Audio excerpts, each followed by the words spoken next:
అలంపూర్ నియోజకవర్గంలో నిన్న మళ్ళీ కొత్తగా ఇథనాల్ ఫ్యాక్టరీ పెడతామని చాలా రోజుల నుంచి వద్దని చెప్తున్నారు అక్కడున్న రైతులు వాళ్ళందరూ కూడా. ఎందుకంటే ఇథనాల్ ఫ్యాక్టరీ పెడితే కనుక మొత్తం పొల్యూషన్ అవుతుంది, మేము ఎట్టి పరిస్థితుల్లో ఈ ఫ్యాక్టరీకి ఇయ్యము అని చాలా రోజుల నుంచి వాళ్ళు చెప్తురట. ధర్నాలు నిరసనలు కూడా చేస్తున్నారు. కానీ లేదు మీరు చెప్తే మేము ఎట్లింటాం, ఖచ్చితంగా ఇయ్యాల్సిందే అన్న లెక్క ప్రభుత్వం పోయితే ఏమైంది, నిన్న మొత్తం రైతులందరూ తిరగబడ్డారు. మేము ఎట్టి పరిస్థితుల్లో ఇథనాల్ ఫ్యాక్టరీకి మా భూములు ఇయ్యము అనేది. ఇప్పుడు ప్రభుత్వం ప్రతిసారి ఒక్కొక్క దగ్గర అన్నట్టు, ఇప్పుడు లగచెర్ల మొన్న మహబూబ్ నగర్లో చేసిరు, దాని తర్వాత అటు దిక్కు పోయి మళ్ళీ ఆదిలాబాద్ నిర్మల్ దగ్గర చేసిరు, దిలావల్పూర్, దాని నుంచి మళ్ళీ మహబూబ్ నగరు, ఒక్కొక్క దగ్గర ప్రతి చోట ఇదే. ప్రతి చోట రైతులు తిరగబడ్డ రైతుల మీద జులుం చూంచాలి, రాత్రిలో పోయి వాళ్ళని తీసుకొని రావాలి. ఇదే నడుస్తుంది ఎక్కడైనా. మనం ఎన్ని తీసుకున్నా, లగచెర్ల తీసుకున్నా, దిలావల్పూర్ తీసుకున్నా, లేకపోతే ఇయ్యాల గద్వాలది తీసుకున్నా, ఎక్కడ చూసినా సేమ్ ముచ్చట, ఒకటే ఫార్ములా. ఏంది, ప్రభుత్వానికి భూములు కావాలి. వాళ్ళు చాలా స్పష్టంగా చెప్తున్నారు మేము భూములు ఇయ్యము అని. అయితే ఆంజనేయులు గౌడ్ గారితో మాట్లాడదాం ఇప్పుడు మనం. ఈయన ఆ జిల్లాకి సంబంధించిన అసలు ఆడ ఏంది గొడవ, ఏంది, ఎందుకు ఇయ్య అంటున్నారు రైతులు, అయినా ప్రభుత్వం ఎందుకు తీసుకోవాలని చూస్తుంది అనేది ఒక్కసారి ఆయనను అడుగుదాం. అక్కడున్న ఇబ్బంది ఏంది, వాళ్ళు ఎందుకు ఇయ్య అంటున్నారు, మరి ఏం కావాలనుకుంటున్నారు అని. ఆంజనేయులు గౌడ్ గారు నమస్తే అండి. హలో నమస్తే సిస్టర్. నమస్తే అండి. ఇప్పుడు మీరు చూసుంటారు, మీ జిల్లాకి సంబంధించిన ఇష్యూనే ఇథనాల్ ఫ్యాక్టరీ కోసం చాలా పెద్ద ఎత్తున గొడవ నడుస్తుంది. అసలు ఏం జరుగుతుందండి అక్కడ, ఒక్కసారి చెప్తారా?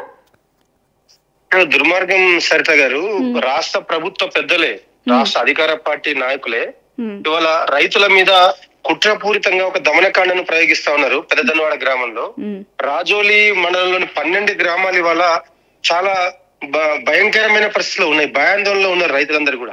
దీనికి కారణం రాష్ట్ర ప్రభుత్వ పెద్దలే. 6-7 నెలలుగా, దాదాపు ఏడాది కాలంగా ఆ రాజోలి మండలంలోని 12 గ్రామాల రైతులు పెద్ద ఎత్తున పోరాటం చేస్తా ఉన్నారు. ఇక్కడ ఇథనాల్ ఫ్యాక్టరీ పెడితే మా భూగర్భ జలాలు కలుషితమవుతాయి, మా పంట పొలాలు కలుషితమవుతాయి, భూమి తప్ప మాకు వేరే ఆధారం లేదు, పేద వర్గాలకు చెందిన వాళ్ళం మేము, కాబట్టి మా జీవనాధారమైన భూమిని కోల్పోతాం, కాబట్టి ఇథనాల్ ఫ్యాక్టరీ ఇక్కడ పెట్టొద్దని చెప్పి అనేక నెలలుగా 6-7 నెలలుగా వాళ్ళు పోరాటం చేస్తా ఉన్నారు. ఆ క్రమంలో దాదాపు 20 రోజుల పాటు, 6 నెలల క్రితం 20 రోజుల పాటు ప్రజాస్వామ్యబద్ధంగా రిలే నిరాహార దీక్షలు చేశారు 12 గ్రామాల ప్రజలు. అయితే ఈ రాష్ట్ర ప్రభుత్వంలో ఉన్న పెద్దలు, ఏఐసిసి సెక్రటరీ సంపత్ కుమార్ గారి ఆధ్వర్యంలో దాదాపు 100 మంది రైతుల్ని హైదరాబాద్ తీసుకొచ్చి సచివాలయంలో ఇండస్ట్రీస్ మినిస్టర్ సిద్ధరాబాబు గారి సమక్షంలో ఒక మీటింగ్ పెట్టి మంత్రితో హామీ ఇప్పించారు రైతులకు. మీరు ఆందోళన చెందకండి, వెంటనే దీక్ష విరమించండి, ఏ ప్రతిపక్ష పార్టీల నాయకుల దగ్గరకు వెళ్ళకండి, ఈ ఫ్యాక్టరీ రాకుండా చూసే బాధ్యత మాది అని చెప్పి శ్రీధరబాబు గారు ఆ రైతులకు హామీ ఇస్తే, పాపం అమాయకులు వాళ్ళు, రెక్కాడితే డొక్కాడిన వాళ్ళు, పేద వర్గాలకు చెందిన వాళ్ళు, రిమోట్ ఏరియాకి చెందిన వాళ్ళు, నిజమే ప్రభుత్వ పెద్దలు చెప్పారు కాబట్టి, సచివాలయంలో మంత్రి హామీ ఇచ్చాడు కాబట్టి ఆ ఫ్యాక్టరీ రాదేమో అని నమ్మి వాళ్ళు దీక్ష విరమించారు. కానీ ప్రభుత్వం రైతులను వెన్నుపోటు పొడిచి, రైతులను నమ్మించి, అబద్ధం చెప్పి వాళ్ళను ఇవాళ అదను చూసి దెబ్బ కొట్టే ప్రయత్నం చేశారు. రైతులు ఇవాళ వానాకాలం పంట పనులు ఉన్న సైత గారు మీకు తెలుసు కదా, ఇప్పటికే రైతు బంధు సరిగ్గా రాక, రైతు బీమా అందక, విత్తనాలు సరిగ్గా సప్లై లేక, రబీ సీజన్ పంట కొనుగోలు చేయక ప్రభుత్వం సరిగా, రైతులు ఇప్పటికే అనేక ఇబ్బందుల్లో ఉన్నారు. వాళ్ళ వానాకాలం పంట పనులలో బిజీగా ఉన్నారు. ఒకవైపు గుండె నిండా బాధ పెట్టుకొని ఆదుకునే ప్రభుత్వం లేక నానా అవస్థల్లో ఉండి ఇవాళ వ్యవసాయ పనుల్లో వానాకాలం పంట వేసుకోక తప్పదు కాబట్టి వానాకాలం పంట పనుల్లో ఉన్నారు వాళ్ళు. ఆ దుక్కు దున్నే పనుల్లో, విత్తనాలు తెచ్చుకునే పనుల్లో, వ్యవసాయ పనుల్లో వాళ్ళు బిజీగా ఉన్నారు. ఈ కరెక్ట్ గా రైతులు బిజీగా ఉన్న సందర్భాన్ని చూసుకొని 2 రోజుల క్రితం అర్ధరాత్రి ప్రభుత్వం అండతో, పోలీసుల సెక్యూరిటీతో ఈ చిత్తూరుకు సంబంధించిన సీమాంధ్రకు సంబంధించిన కంపెనీ యాజమాన్యము తన పరికరాలను తీసుకొచ్చి పేదన్వాడ గ్రామంలో దింపింది, పనులు మొదలు పెట్టింది. ఇక్కడ రైతులు పూర్తిగా మనస్తాపానికి గురైనారు. ప్రభుత్వం ఏం చెప్పింది, ప్రభుత్వం మమ్మల్ని నమ్మించి మోసం చేసింది కదా అని చెప్పి రైతులు తీవ్ర మనస్తాపానికి గురైనారు. గురైన ప్రభుత్వ పెద్దల్ని సంప్రదించే ప్రయత్నం చేశారు, సంపత్ కుమార్ ని సంప్రదించే ప్రయత్నం చేశారు, అధికార పార్టీ నాయకులను సంప్రదించే ప్రయత్నం చేశారు. మీరు ఏం చెప్పినారు, ఏం జరుగుతుంది ఇక్కడ, మళ్ళా ఫ్యాక్టరీ వచ్చి పనులు మొదలు పెట్టిందని చెప్పి రైతులు అడిగే ప్రయత్నం చేస్తే అధికార పార్టీ వైపు నుంచి ఎటువంటి రెస్పాన్స్ కూడా లేదు, ఎవరు వాళ్ళ ఫోన్లు అటెండ్ చేయలేదు.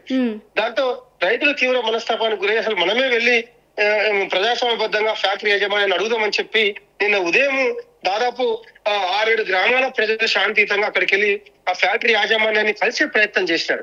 కానీ ఎంత దుర్మార్గం అంటే మనం చూసినాం కదా, కేజీఎఫ్ సినిమాలో పెద్ద ఎత్తున సెక్యూరిటీని పెట్టుకొని చెక్ పోస్టులు పెట్టుకొని ఎవరు రాకుండా ఎదుర్కొనే ఒక వ్యవస్థను చూసినాం కదా. అట్లాంటి వ్యవస్థను ఈ సీమాంధ్ర కంపెనీ ఏర్పాటు చేసుకుంది. చుట్టూ చెక్ పోస్టులు పెట్టుకొని బౌన్సర్లను పెట్టుకొని రైతులు రాకుండా అడ్డుకొని రైతుల మీద బెదిరింపులకు పాల్పడినారు. అదే మీరు ఇక్కడ ఎందుకు ఏర్పాటు చేస్తా ఉన్నారు, ప్రభుత్వం ఒక హామీ ఇచ్చింది ఫ్యాక్టరీ రాదని చెప్పి, మళ్ళీ మీరు వచ్చి ఎందుకు ఏర్పాటు చేస్తున్నారని చెప్పి అంటే, ఏం చేసుకుంటారో చేసుకోండి, ఎవరు చెప్పుకుంటారో చెప్పుకోండి అని చెప్పి విచక్షణ రహితంగా ఈ కంపెనీ యొక్క బౌన్సర్లు రైతుల మీద దాడికి పాల్పడ్డారు.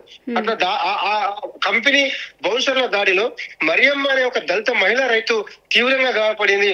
ఆమె నెత్తికి తలకు 6 కుట్లు పడ్డాయి. హాస్పిటల్లో ఉన్నది ఇప్పటికి కూడా మరియమ్మ అనే దళిత రైతు. మిగతా ఇంకా 3 బలహీన వర్గాల పేద వర్గాల రైతులు దాడికి గురైనారు. తీవ్రంగా రైతుల మీద దాడి చేసిన తర్వాత రైతులు తమను తాము రక్షించుకునే క్రమంలో వాళ్ళు కొంత వాళ్ళు ప్రయత్నం చేయక తప్పలేదు. ఈ క్రమంలోనే పెద్ద ఎత్తున అక్కడ ఆ సంఘటన జరిగింది.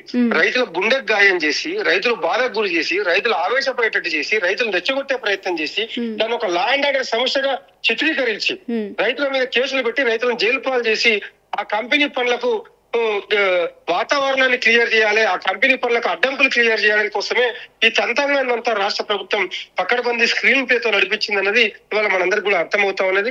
ఇది చాలా దుర్మార్గం. నమ్మించి రైతుల గొంతు కోసారు. ఫ్యాక్టరీ రాదు, ఫ్యాక్టరీ పెట్టనివ్వము, ఫ్యాక్టరీని రానివ్వమని చెప్పి స్వయంగా మంత్రి హామీ ఇచ్చి ఆ హామీని తుంగలో తొక్కి ఇవాళ నడిగడ్డ రైతుల గుండెకు గాయం చేశాడు. ఆ రాజోరి ప్రాంతంలో ఉన్న ఇవాళ రైతులందరూ కూడా రగిలిపోతా ఉన్నారు. 12 గ్రామాల రైతులు ఇవాళ తీవ్ర ఆవేదనలో ఉన్నారు. సరిత గారు, ఇప్పటికి దాదాపు 50 మంది రైతుల్ని అరెస్ట్ చేసి నిన్నటి నుంచి ఎక్కడ పెట్టారో చెప్పట్లేదు. అదే అడగబోతున్నా అండి నేను. ఈ పొద్దునంతా ఇది జరిగిన తర్వాత సాయంత్రానికి వచ్చి అరెస్టులు చేసిరు చాలా మందిని అని అంటున్నారు. నిజమేనా? అది కూడా కనుక్కుందామని. చాలా మంది రైతుల్ని ఉదయమే అదుపులోకి తీసుకున్నారు. దాని తర్వాత సంఘటన జరిగిన తర్వాత కూడా 50 మంది రైతుల్ని, పేదన్వాడ నుంచి 15 మంది రైతుల్ని, చిన్నదన్వాడ నుంచి 12 మంది రైతుల్ని, నసరూర్ అనే విలేజ్ నుంచి ఒక 8 మంది రైతుల్ని, ఇట్లా 11 గ్రామాల నుంచి 50 మందికి పైగా రైతుల్ని అక్రమంగా అరెస్ట్ చేసి వివిధ పోలీస్ స్టేషన్ లో ఇవాళ రాష్ట్ర ప్రభుత్వం బంధించింది. ఎక్కడ పెట్టినా కూడా బంధువులకు చెప్పట్లేదు, అడిగిన నాయకులకు చెప్పట్లేదు, ఏ సమాధానం చెప్పట్లేదు, వాళ్ళ మీద ఎందుకు ఇంత తీవ్రమైన నిర్బంధాన్ని ప్రయోగించాలో చెప్పట్లేదు. రాత్రి రైతులకు నిద్ర లేని రాత్రిని గడిపారు ఇవాళ ఆ రాజుల మండలంలో ఉన్న రైతులు. వాళ్ళ బంధువులు, వాళ్ళ కుటుంబ సభ్యులు ఎక్కడ ఉన్నారో తెలియదు. యువకుల్ని అరెస్ట్ చేశారండి. నర్సింహులు అనే ఎంఎస్సి కెమిస్ట్రీ చేసిన ఒక యువకుని గ్రామస్తుల ముందు పట్టపగలు బరాబర ఈడ్చుకొని వెళ్ళి అరెస్ట్ చేసి తీసుకుపోయినారు. ఆ యువకుడు ఆచూకీ తెలియదు. ఇప్పటికైనా రాష్ట్ర ప్రభుత్వం ఇంత దుర్మార్గంగా ప్రవర్తించొచ్చా, ఇంత అన్యాయంగా ప్రవర్తించొచ్చా? అంటే ప్రభుత్వముతోని అంటే మీరు చెప్పిన దాని ప్రకారం ప్రభుత్వం గతంలో చెప్పింది అంటున్నారు కదా, మళ్ళీ వాళ్ళు చెప్పిన మాట మీద నుంచే వాళ్ళు ఎందుకు వెనక్కి పోతున్నారండి? గతంలో సెక్రటేరియట్లో చర్చలు జరిపి మేము రానియము అని చెప్పారు కదా, మళ్ళీ ఎందుకు ఇప్పుడు వచ్చి బలవంతంగా వాళ్ళ మీద దీన్ని రుద్దాలని చూస్తున్నారు? నమ్మించి మోసం చేశారు సరిత గారు. ప్రభుత్వం ఆ రోజు రైతుల ప్రజాస్వామ్యబద్ధ పోరాటాన్ని ఆపడం కోసం, రైతుల ప్రజాస్వామ్యబద్ధ శిబిరాన్ని ఎత్తేయడం కోసం, రైతుల ఉద్యమాన్ని అడ్డుకోవడం కోసం కల్లిబొల్లు మాటలు చెప్పి హైదరాబాద్ తీసుకొచ్చి అమాయకులైన రైతులను నమ్మించి మోసం చేశారు. అది మోసం అని వాళ్ళు తేలిపోయింది. నిజంగా ప్రభుత్వానికి సిద్ధశుద్ధి ఉంటే రైతులకు ఇచ్చిన మాట కట్టుబడి ఉండాలి కదా సరిత గారు. మరి ఎందుకు కట్టుబడి ఉండలేదు? మంత్రి సమక్షంలో సాక్షాత్తు రాష్ట్ర సచివాలయంలో హామీ ఇచ్చారు. అది కూడా సంబంధిత శాఖ మంత్రి, పరిశ్రమల మంత్రి, ఐటీ మినిస్టర్ శ్రీధర్బాబు గారి చేత హామీ ఇప్పించారు. అంత పెద్ద మంత్రి హామీ ఇచ్చిన తర్వాత వాళ్ళు నమ్ముతారు కదా, రైతులు అమాయకులు కదా. ప్రభుత్వమే హామీ ఇచ్చింది, స్పష్టంగా చెప్పారు శ్రీధర్బాబు గారు. మీకు తెలియకుండా, మీ అనుమతి లేకుండా, ప్రజాభిప్రాయ సేకరణ జరపకుండా, ప్రజల యొక్క ఆమోదం లేకుండా ఏ కంపెనీ కూడా పెద్దదన్వాడలో పెట్టారు, దీనికి నాది హామీ అని చెప్పి మంత్రి హామీ ఇచ్చినాడు కదా, దాన్ని నమ్మిండ్రు వాళ్ళు. కానీ ప్రభుత్వం కుట్రపూరితంగా తాత్కాలికంగా నమ్మించి ప్రజలు ఎమరపాటుగా ఉన్నప్పుడు రైతులు శిబిరం ఎత్తేసిన తర్వాత అదే రోజు మళ్ళీ దెబ్బ కొట్టాలనే కుట్రపూరితమైన బుద్ధితోనే అట్లా చేసిందనేది మనకి ఇవాళ తేడతనం అయిపోతుంది. దాని వెనుక పెద్ద కుట్ర ఉంది. ఇందులో ఇవాళ ఆరోపిస్తా ఉన్న రైతులు ఆందోళన పడతా ఉన్నారు. ఇంత చూసిన తర్వాత, ఇంత అంతకమంది చూసిన తర్వాత, ఇంత కుట్రపూరితంగా ప్రభుత్వం వ్యవహరించిన తర్వాత ప్రభుత్వ పెద్దలంలో పార్ట్నర్లుగా చేరినారు. రైతుల ఉద్యమాన్ని సాగుగా చూపించి రాష్ట్రంలో ఉన్న కొంతమంది అధికార పార్టీ నాయకులు ఆ సీమాంధ్ర కంపెనీ యాజమాన్యాన్ని బెదిరించి, మీకు మేము అండగా ఉంటే తప్ప మీరు కంపెనీ పెట్టుకోలేరని చెప్పి వాళ్ళని బెదిరించి ఆ కంపెనీలో వాటాలు పొందినారు. వాటాలు పొందిన తర్వాత కంపెనీకి వాళ్ళ పూర్తి స్థాయిలో సహకరిస్తా ఉన్నారని చెప్పి అర్థమవుతా ఉన్నది కదా. 500 మంది పోలీసులు ఎందుకండి రాజోలి మండలంలో? పెద్ద పెద్ద ఆయుధాలు వేసుకొని 500 మంది పోలీసులు వాళ్ళ జల్లడ పడతా ఉన్నారు కదా గ్రామాల్లో, తీవ్రవాదుల కోసం తిరిగినట్టు రైతుల కోసం తిరుగుతా ఉన్నారు కదా. ఎంత దుర్మార్గం ఇది. ఇల్లు పెడతా ఉన్నారు కదా. ఏం తప్పు చేశారు రైతులు? ఏం అన్యాయం చేశారు రైతులు? దేనికోసం పోరాటం చేస్తున్నారు రైతులు? మా భూములు మాకేనని పోరాటం చేస్తున్నందుకు రైతులు ద్రోహులు అయిపోయారా? మాకు అన్యాయం చేయొద్దని చెప్పి అడుగుతున్నందుకు రైతులు ద్రోహులు అయిపోయారా? ప్రభుత్వం ఇచ్చిన హామీ నిలబెట్టుకోమని పోరాటం చేస్తున్నందుకు వాళ్ళ రైతులు ద్రోహులు అయిపోయారా? ఇంత దుర్మార్గంగా ప్రవర్తించవచ్చా ప్రభుత్వం? ఇదేనా ప్రజాపాలన? ఇదేనా ఇందిరమ్మ రాజ్యం? సిగ్గుండాలి కదా రేవంత్ రెడ్డికి. సొంత నియోజకవర్గం లేదు, సొంత జిల్లా లేదు, సొంత ప్రాంతం లేదు. నడిగడ్డ ప్రాంత రైతుల మీద ఇంత దమనకాండ ప్రయోగించడానికి సిగ్గుండాలి కదా.